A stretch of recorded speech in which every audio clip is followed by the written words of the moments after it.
Y nos encontramos en Iso, donde la fortaleza hoy va a ser protagonista, ya que Julio Navarro, el director de la excavación, dará las explicaciones después de los días que han estado de excavación. También comparecerá el alcalde de Ellín y el concejal de Patrimonio, ya que el ayuntamiento subvenciona esta excavación, como también la Junta de Comunidades de Castilla-La Mancha, y nos van a dar a conocer las novedades de la campaña de este año.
Como sabéis, esta es la tercera edición que procedemos a excavar aquí en la torre de Iso, con el equipo del CSIC, de Julio Navarro, con la ayuda de la Junta de Comunidades de Castilla-La Mancha y con la aportación importante del Ayuntamiento de Ellín, tanto económica como de medios materiales.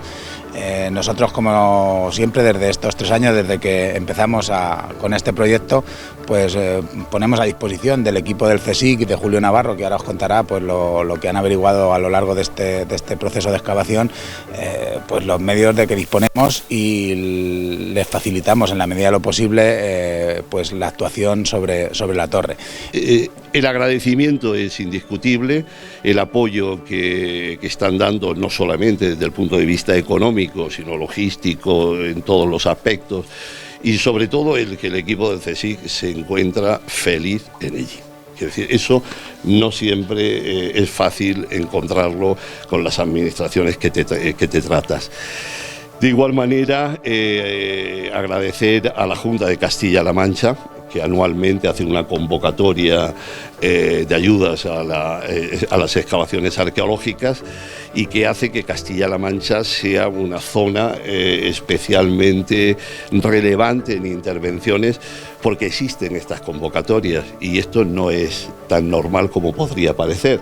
Tenemos otras comunidades autónomas donde no existe convocatoria anual de ayudas. Esto posibilita que se produzcan estos felices encuentros, que es que un ayuntamiento quiere pero no tiene suficientes medios, pero con la ayuda de una Junta de Castilla-La Mancha que anualmente saca esta convocatoria, conseguimos una mínima financiación para estas intervenciones anuales, y da una garantía de continuidad que es fundamental en lo que sería un proyecto a medio y largo plazo, porque si no, un proyecto que no se sienta con futuro es un proyecto que queda siempre como muy limitado.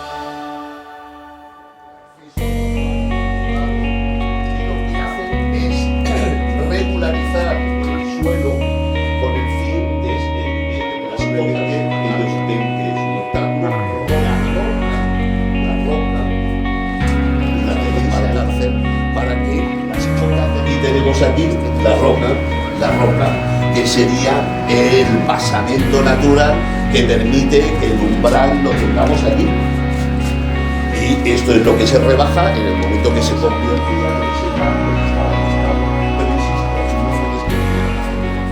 por esta realidad de empeño en el ayuntamiento, que no solamente lo apoya el equipo de gobierno. A mí la mayoría de los grupos se me han dirigido y me han mostrado de igual manera el interés que tienen. Esto me parece que para el proyecto es fundamental, porque no está sujeto a los vaivenes que la política puede tener, y hace que pensemos que Ellín es un buen lugar donde recalar las fuerzas que nosotros como institución, como Consejo Superior de Investigaciones Científicas, adscritos el grupo nuestro a la Escuela de Estudios Árabes de Granada, obviamente tenemos recursos personales, intelectuales limitados y elegimos lugares donde vemos que además del interés histórico y arqueológico, vemos que puede haber una continuidad que permita pues, echar raíces y pensar en un proyecto de envergadura. Yo también quiero poner en valor el hecho de que, bueno, pues desde el año 2015 que tomamos posesión como equipo de gobierno del Ayuntamiento,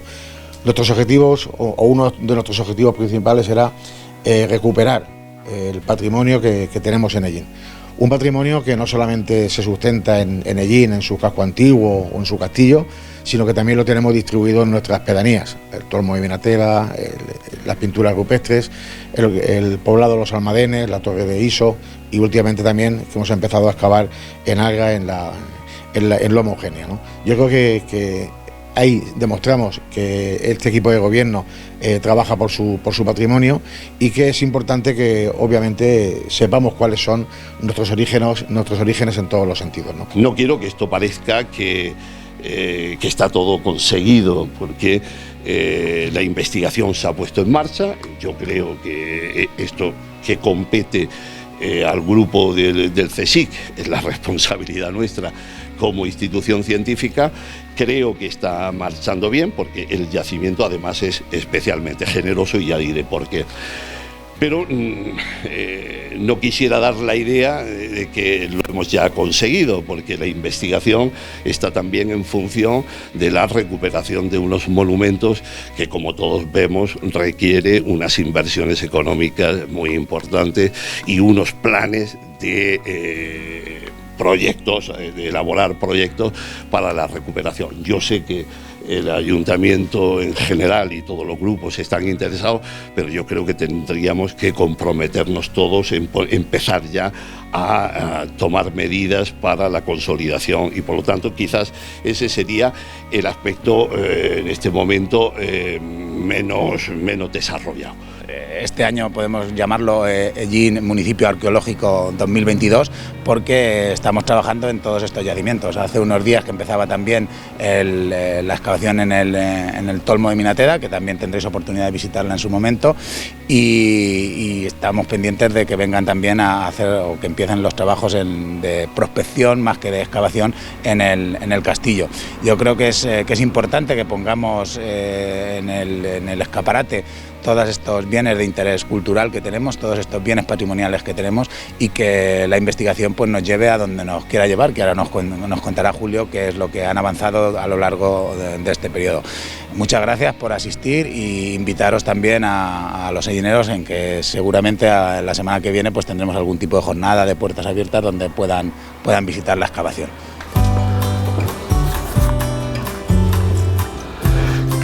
Nacho Barrera, que se hacen en la pared. Entonces el proyecto contempla para ver si encontramos algún tipo de rápidamente lo que estamos haciendo aquí. Y lo que queda ya a vista es la fábrica de frío, también moderno, pero bueno, que no tiene la dejando testigo lo que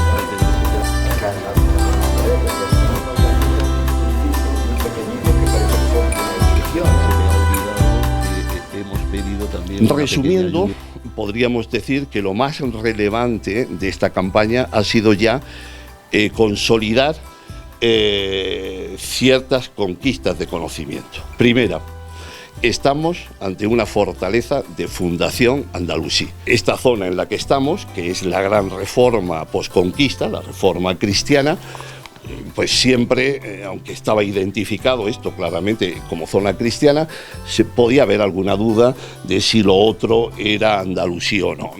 Yo estaba convencido, pero no tenía las pruebas. Ahora ya tenemos unas estratigrafías que afirman que la fortaleza es una fundación andalusí que podríamos situar entre finales del siglo XI y mediados del siglo XII. La estratigrafía en una de las zonas, claro, tenéis que tener en cuenta que la excavación se hace obviamente en tiempo y espacio, y mañana en otro sondeo a lo mejor podría haber cambios, pero yo creo que no, que son datos bastante definitivos, pero en principio, como hipótesis, podríamos decir que la fortaleza de Iso es una fortaleza muy probablemente almorávide.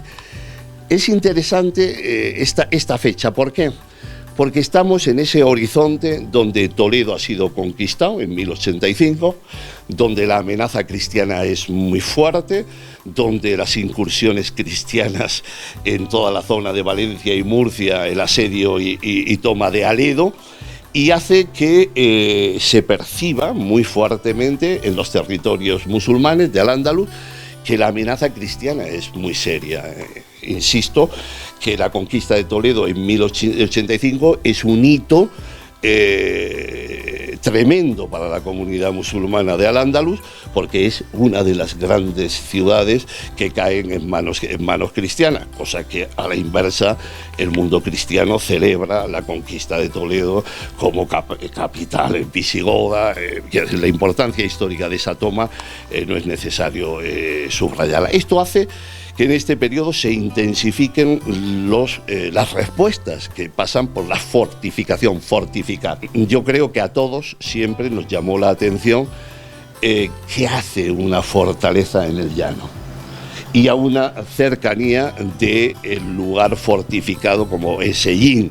Es decir, en principio, el Hishim, la fortaleza de Yin, es una fortaleza perfectamente ubicada topográficamente, que controla un territorio y no presenta, evidentemente hace falta mucho conocimiento, tener mucho conocimiento de ese lugar y comprender el territorio donde esta fortaleza formó parte. Mi hipótesis es que la cabeza territorial es el actual Ellín y que esto surge en el territorio de Ellín, pero obviamente surge una fortaleza de una magnitud, como veréis, de una solidez, unas estructuras que ya en principio nos están diciendo que no es una fortaleza hecha por las comunidades campesinas, es una fortaleza hecha por el Estado. Yo en ese momento me planteé algunas hipótesis, y la primera hipótesis, en el momento que veo la fortaleza, que le doy la vuelta y veo el acueducto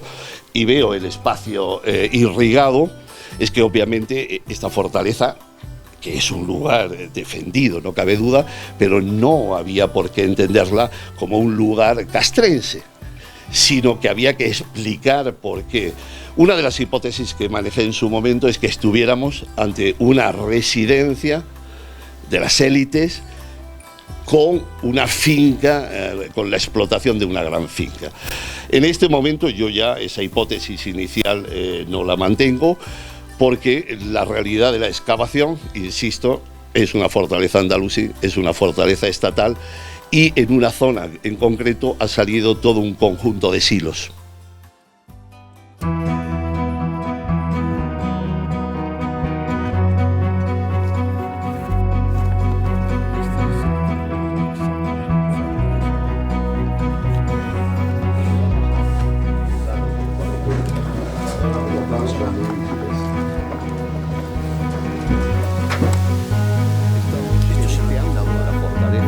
Y estamos exactamente identificada, la veis aquí.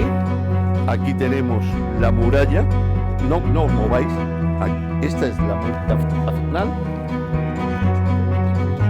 Esta torre hexagonal tenía un zócalo de mampostería, que lo podéis ver ahí.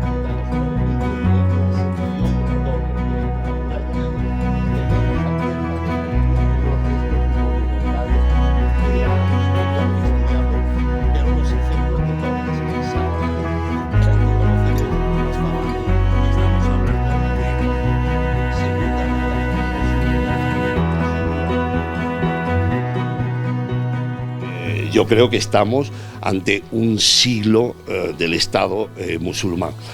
Obviamente, lo que conocemos hasta ahora son silos que siempre buscan su ubicación en altura para su defensa y fortificación. La anomalía que aquí tenemos de una fortaleza es que en este caso lo que se hace es no llevar el material de depósito, el grano, a una distancia de la zona de producción, sino que nos iríamos a una opción de fortificar en el llano lo que podría ser el silo. Eso es de una singularidad en el panorama de la arqueología de Al-Ándalus, que podríamos decir que es ahora mismo la gran noticia que podríamos dar.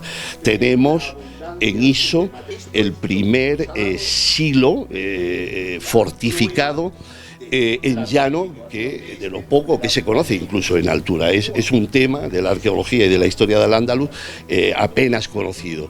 Y esto plantea además esa singularidad, no solamente que tenemos un silo, sino que lo tenemos una construcción en el llano con unas arquitecturas que dejan claro que esto es una construcción del Estado, probablemente del Estado almorávide. Limitación a esta propuesta es que esto lo podremos saber cuando extendamos la excavación a otros lugares, que nos permita decir que sustancialmente esto era un edificio granero y no una fortaleza de tipo castrense, que se podría también plantear, yo no la creo, no lo creo, que tiene unos silos. Este sería el matiz. Lo que sí tiene sentido es que la anomalía de la implantación de la fortaleza aquí en el llano, como una presencia del Estado de la época, está más, lo explica mejor el hecho de que se quiera fortificar en el llano un granero estatal. Esa es la hipótesis que planteamos, que habrá que confirmarlo en siguientes campañas cuando esa zona de silos, que es monumental y espectacular, la encontremos. Que permite que en la parte delantera, si esto finalmente todo una batería de silos perimetral adosada a las murallas, y aquí tendríamos, ahí al fondo tendríamos los silos pegados a la muralla, y aquí tendríamos una calle, y esto sería una rampa que permitiría acceder a un patio central que articularía toda la fortaleza en época musulmana. Pero veis, es una fábrica completamente diferente a esta mampostería. Estamos, este casa que ha comprado, no sé el apellido, que no me acuerdo cómo se llama, y bueno, pues aprovecho para agradecerle públicamente de colaborar con el proyecto humanitario. El interés es que en la torre nororiental de esta fortaleza, que es una fortaleza de planta cuadrada aproximadamente, lo que nos ha parecido es una torre hexagonal irregular, que es la que podéis estar viendo. Es una torre de una gran singularidad y que además refuerza que estamos ante una arquitectura que quiere optar por unas formas muy novedosas para este periodo. Este tipo de torres poligonales se vienen identificando en Al-Ándalus, las que se han venido estudiando como torres de época almohade. Siempre son torres albarranas que salen de la fortaleza, o torres de ángulo. La más cercana la tenemos en Molina de Segura. Sí. ¿Eres concejal tú también? Juan Antonio. Mira, vamos a ver, donde tenéis poste metálico es el forro que se hace para envolver el torreón hexagonal. Tenéis el poste, ese es el forro, lo que aparece ahí, es exactamente la esquina, eso es el cara, y tenéis un paño de mampostería, y detrás tenéis una de las caras del hexágono con la esquina. Eso es la torre hexagonal que hemos visto desde allí, con lo cual ya os podéis imaginar la altura que tiene. Esto lo que nos plantea es qué haremos, y hace falta reflexionar con este tipo de casas, si vale la pena su completa demolición y recuperamos la imagen de la muralla con todo su alzado monumental, o la consolidación dejando dentro los restos que hay. Esto es un dilema que habrá que resolver.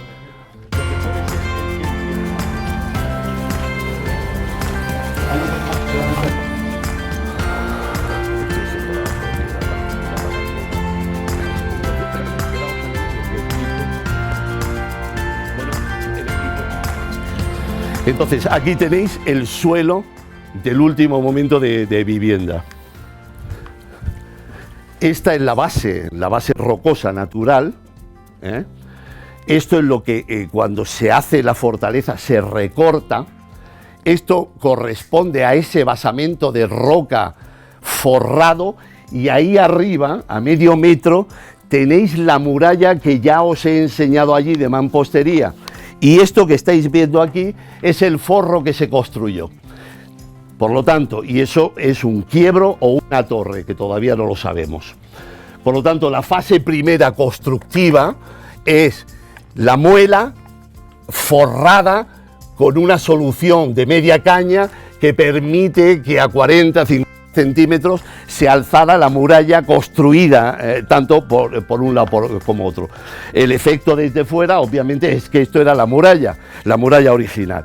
Y aquí tenemos el refuerzo que se hace en una fecha posterior.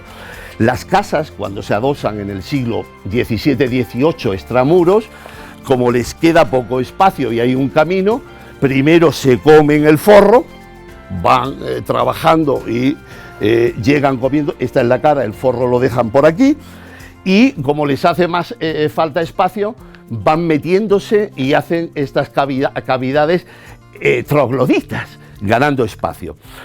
Entonces, el interés, insisto, era que la información que os he dado anteriormente unáis para entender el efecto de monumentalidad que tenía estas construcciones vistas desde fuera, porque allí, cuando hemos visitado la muralla, estamos a 3 metros por encima de esto. Por lo tanto, esa muralla más estos 3 metros desde fuera tenía una monumentalidad el edificio, y fijaos qué imagen daría esta fortaleza tanto respecto a Ellín, cuando se venía por el camino de la fuente, y a la puerta monumental que creo estuvo ahí, en la casa de esta señora alemana que ha comprado el edificio.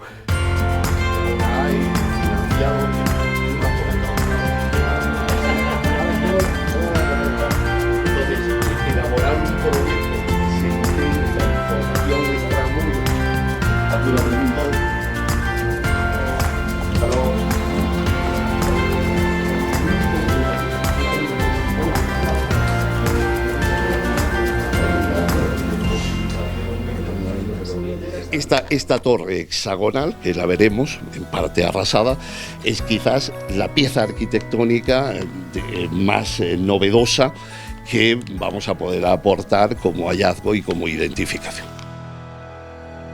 Eso es lo que llamamos el fósil de esa casa, pero históricamente hay un acceso de puerta. Por lo tanto, imaginaos la fortaleza, imaginaos la puerta monumental mirando. Es decir, que esa monumentalidad que vemos en época cristiana hacia allá, la que conocemos hoy día, donde nos hemos encontrado, tenía un contrapunto en época islámica, al menos aquí seguro. Allí, en donde está la puerta cristiana, no sabemos si hubo otra y se destruyó, o no hubo ninguna, y la única puerta de la fortaleza musulmana estuvo aquí. Pero hay indicios ahí. Sí, por el borde amarillo. Esto no es hipótesis, esto es un resto que existe y se ve desde el patio con lo cual tenemos un espacio cuadrado, el mayor, con independencia del morado, que es cristiano.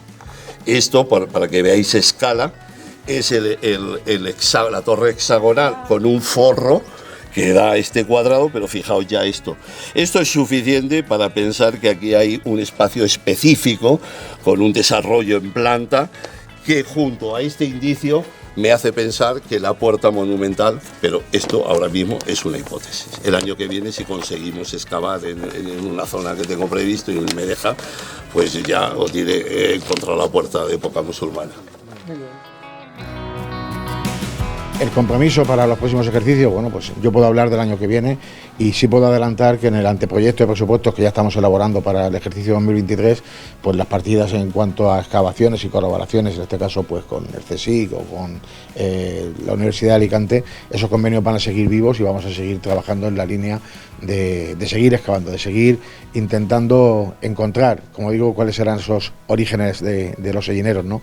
Y por otro lado, bueno, pues también decir que a lo mejor es posible que se hayan empezado estas excavaciones algo tarde, no digo que no, pero también, y en este caso en defensa nuestra, decir que yo creo que este es el único equipo de gobierno que de verdad ha demostrado interés en su patrimonio, ¿no? Antiguamente, pues todos nos conformábamos con hablar del Parque Arqueológico del Tormo de Minatela o de las pinturas rupestres, que efectivamente son las joyas de la corona de nuestro patrimonio, pero bueno, pues ahora a través de estas excavaciones se está demostrando que también hay otros puntos de interés en nuestro municipio, un municipio muy extenso, muy amplio y que, como digo, tiene zonas muy importantes que todavía hay que explorar y que tenemos que sacar a la luz. Ya hemos escuchado las conclusiones de Julio Navarro, el director de esta excavación en la fortaleza de Iso, donde pues se despejan algunas de las hipótesis. Se data del siglo XI al XII y medio, y también esa conclusión, esa anomalía en el mundo musulmán, que es que esto procedía de unos silos, la defensa de unos silos, algo que hasta ahora no se ve estudiado.